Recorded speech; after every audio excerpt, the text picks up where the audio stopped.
Hello everyone, today we're going to talk about our urinary system. Our urinary system consists of our kidneys. We've got two kidneys, one on each side. We've also got those tubes right here that are connected to our kidneys, known as our ureters. We've got our urinary bladder and our urethra.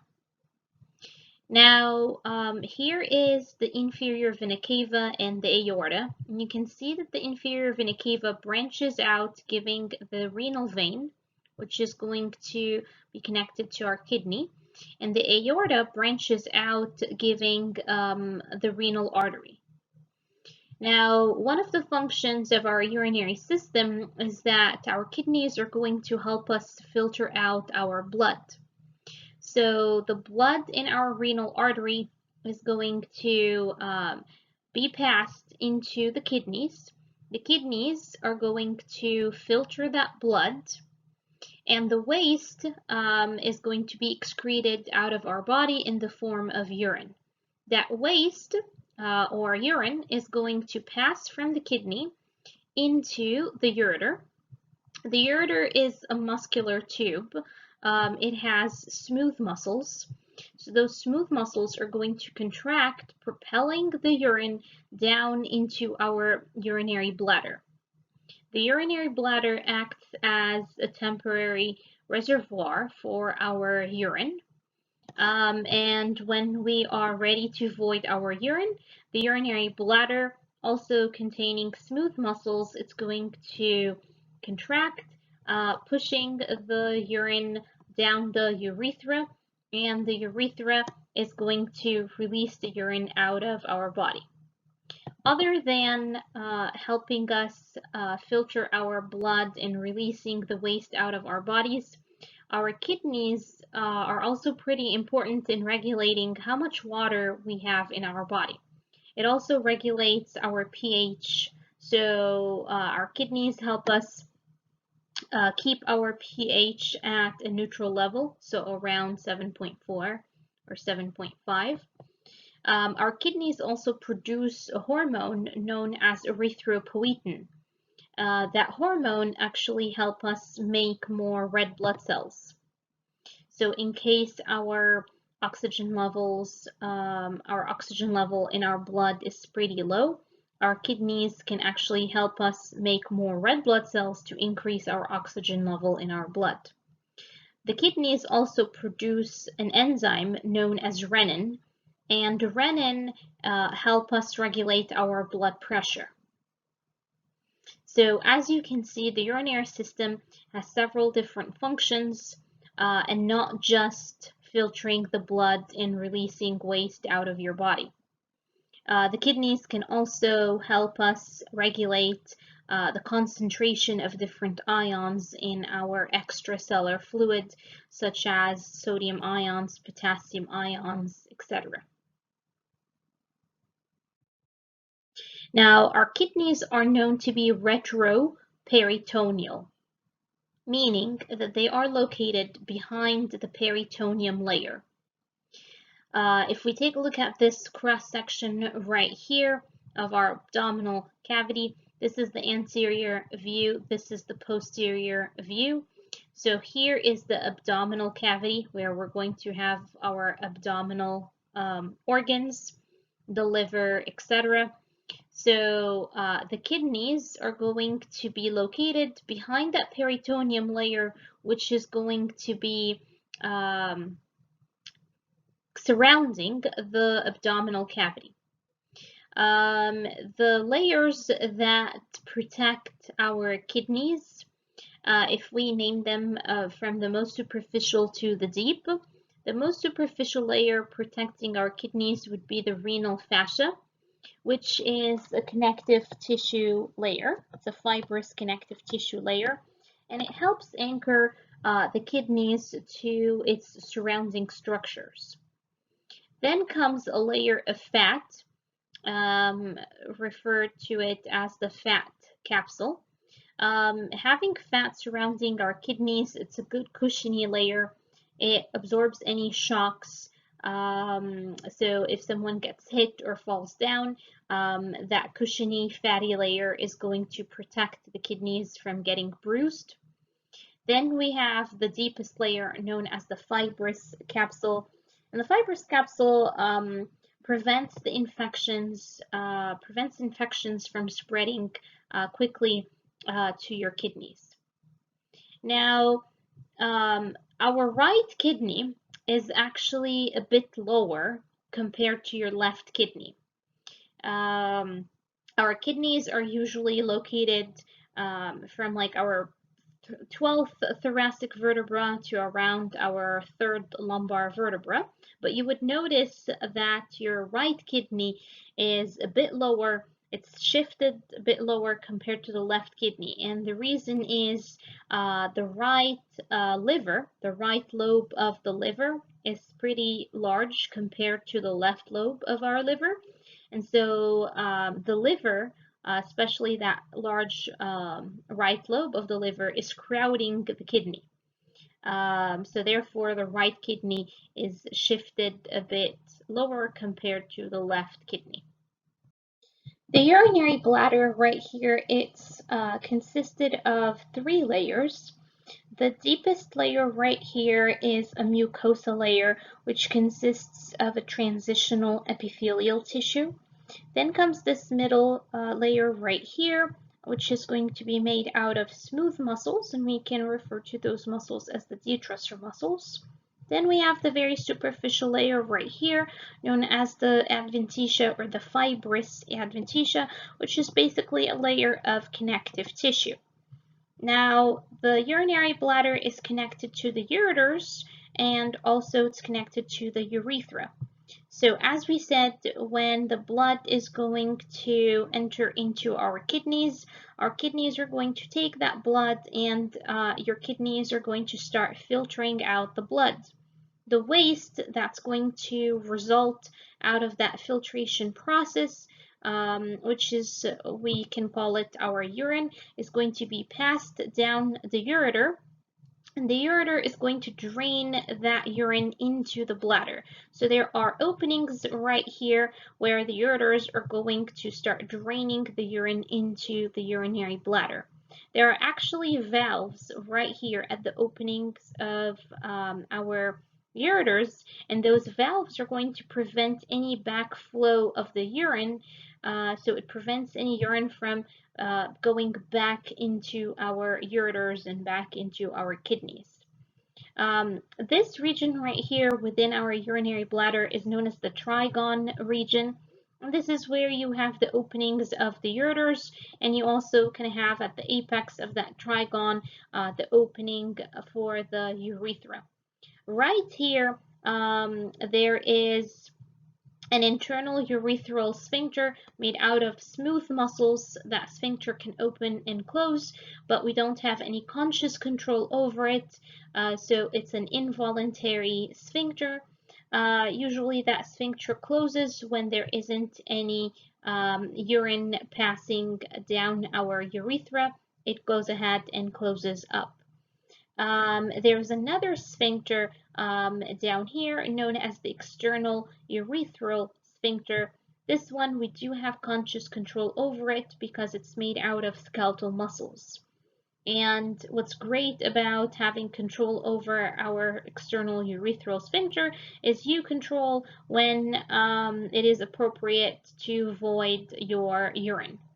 So you can consciously send a message to your urethral sphincter commanding it to close, and so therefore no urine would be voided.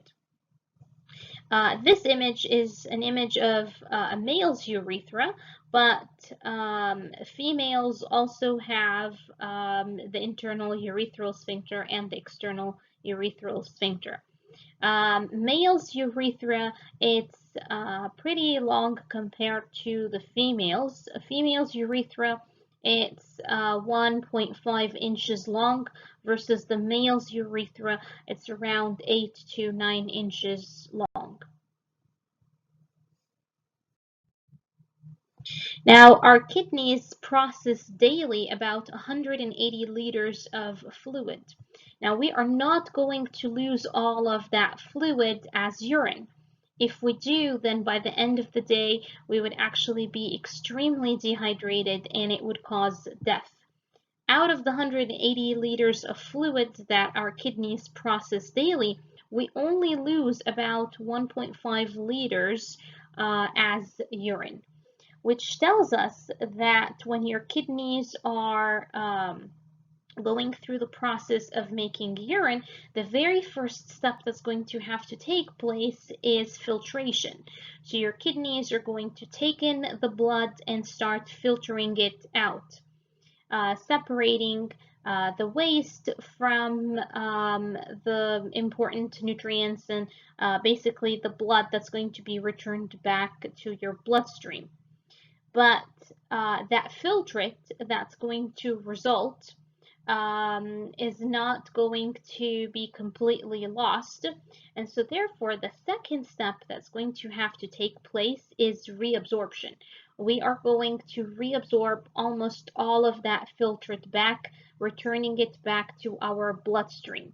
As you can see, right, out of the 180 liters, we're only going to lose 1.5, which means that most of that filtrate is going to be reabsorbed and sent back to your bloodstream. So the first step to make urine is we gotta filter our blood first. Then when we get that filtrate, we are actually going to reabsorb almost 99% back of that filtrate. And then the third step is secretion, which is the step where certain things are going to be pushed out of your blood into tubules, which we are going to talk about, so it could be excreted with your urine. So to understand those three steps and where do they take place, we're going to go ahead and take a look at the kidneys and their internal structures so we can have a better understanding of where with each step of making urine would go ahead and take place. So if we take a look at this lateral view of our kidney right here, so here's an image of the kidney. We went ahead and we cut it open. This region right here is known as the renal cortex. So this whole entire region right here is known as the renal cortex. This internal part right here, this whole entire area is known as the renal medulla. Within the renal medulla, we have those triangular shaped structures known as the renal pyramid. You can see right here is the renal artery and the renal vein, and you can see the ureter. So as I said, the blood rushing into your renal artery, that blood is going to be passed into the kidneys. The kidneys are going to filter out that blood, separating the waste from the rest of your blood. The waste is going to go down the ureter, from there eventually to your bladder and out your body via the urethra.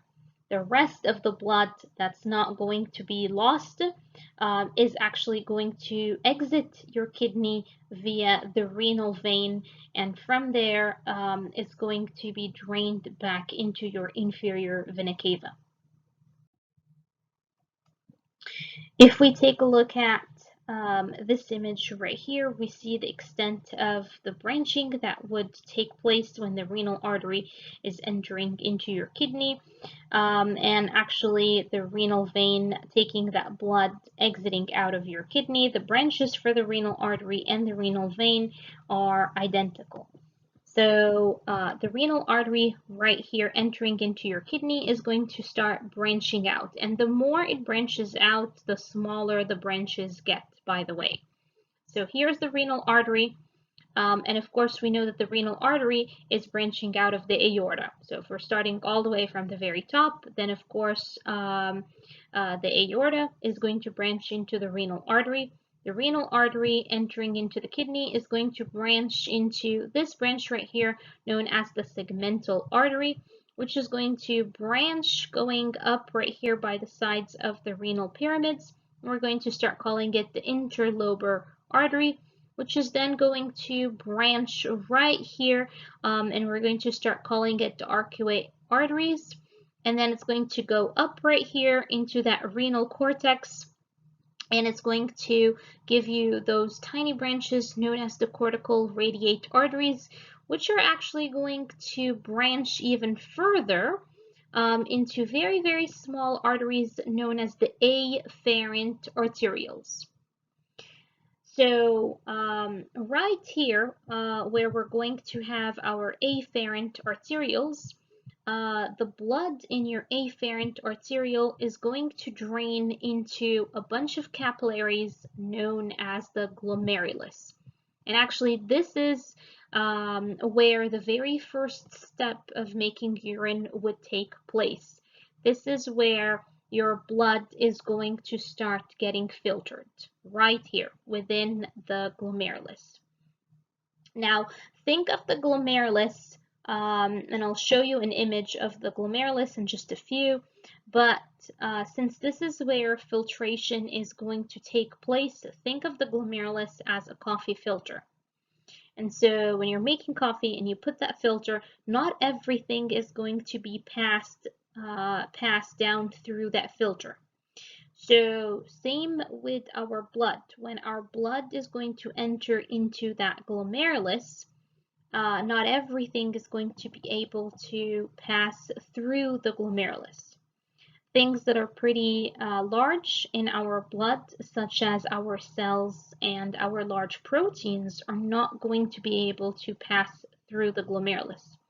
And so therefore, anything that's not going to be able to pass through the glomerulus is actually going to exit the glomerulus.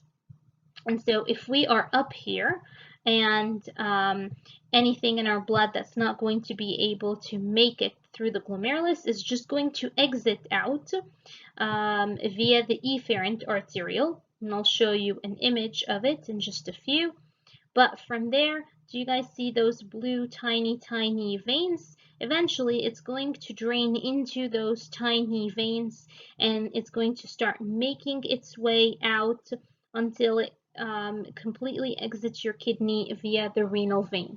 So we're going to go ahead and talk about what happens right here as we zoom in more. But for now, we know that the blood that's going to enter into the renal artery is eventually going to be filtered. Whatever is not going to be able to get filtered and pass through the glomerulus is actually just going to make its way back out via the renal vein, and it's going to drain back into our inferior vena cava. So for our kidneys to go ahead and filter out our blood and go through the process of making urine, your kidneys have very special structural units known as the nephrons. And the nephrons are what's going to allow the process of urine formation to take place. Those nephrons are super important, that if they are damaged, we are not going to be able to filter our blood and actually separate the waste and release the waste out of our body. So they are very, very important. We actually have about more than 1 million of nephrons in each kidney. Our nephrons are made up of 2 major parts, renal corpuscle and the renal tubule. So let's go ahead and take a look at those 2 major parts of our nephrons. Okay, so where are the nephrons, first of all? If here is one more time a lateral view of our kidneys, and here is our renal cortex, and this inner part is the renal medulla, right here. So right in that region where we have our renal cortex and our renal medulla, so right there at the edge of the renal cortex and the renal medulla, all over. So all over right here, we have 1,000,000 of these nephrons. This is how a nephron looks like. So this whole entire structure right here is one nephron. A nephron, as I said, it's made up of two major parts, a renal corpuscle and a bunch of tubes. Okay, this is the renal corpuscle, and we're going to talk about what it's made out of. Okay, so here is the renal corpuscle, and then all of these tubings that you guys are seeing, those would be the tubules. Not this tube. So this tube, known as the collecting duct, is actually not part of the renal tubules. So the renal tubules are made up of this squiggly tube right here, known as the proximal convoluted tubule. It's also made up of that nephron loop. As you can see, it's looping around. And then we have this one, the distal convoluted tubule. So the proximal convoluted tubule, the nephron loop, and the distal convoluted tubule make up the renal tubules. And then the renal corpuscle, it's actually made up of a capsule known as the glomerular capsule, or we can refer to it as the Bowman's capsule. And inside of that capsule is the glomerulus. So one more time, this is how one nephron looks like. Now we have 1,000,000 of them in each kidney. And you can actually have, notice how there's this tube right here known as the collecting duct, and notice how it has multiple branches. You can have multiple nephrons connected to the same collecting duct. So let's go ahead and zoom in on the renal corpuscle and take a look at what it's made out of.